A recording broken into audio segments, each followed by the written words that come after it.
You're not going to believe this, but do you remember that first iPod? Yeah, you read that right. In October 2001, Apple released a tiny white box that changed everything. It sold for $399. But if you'd invested that same amount into Apple stock instead, you'd have nearly $391,000 today. That's right. One music player could have changed your financial future. But this wasn't just any gadget.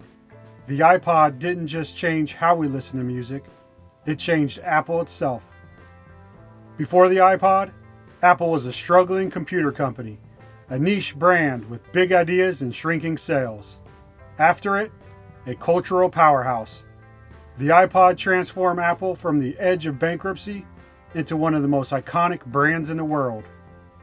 If you like stories that show what happens when you invest instead of spend, hit subscribe. We break down real numbers like this every week. Back in 2001, Steve Jobs pulled the iPod out of his pocket and said, 1,000 songs in your pocket. That line became legend. It wasn't just a slogan, it was a promise.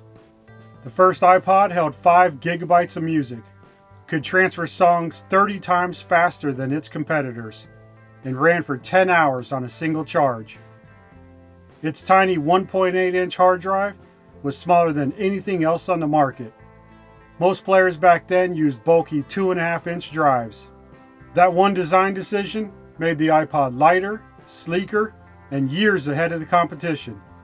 It was small, elegant, and almost magical, a piece of the future you could hold in your hand. Over the years, the iPod kept evolving. Mini, Nano, Shuffle, Touch, each one smaller, sleeker, and more powerful than the last.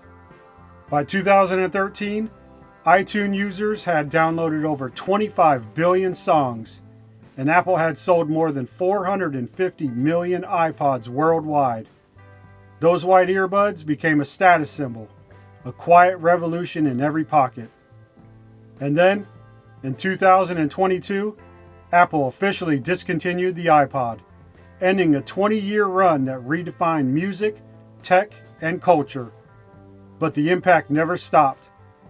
The iPod didn't just build Apple's music empire, it laid the foundation for the iPhone, the App Store, and the trillion-dollar company we know today. And while your iPod might be tucked away in a drawer somewhere, Apple stock never stopped playing, on repeat, year after year. If you enjoyed this video and want to see more, don't forget to like and subscribe. Sometimes the best playlist is compound interest. Invest wisely and remember to enjoy the ride. See you in the next video.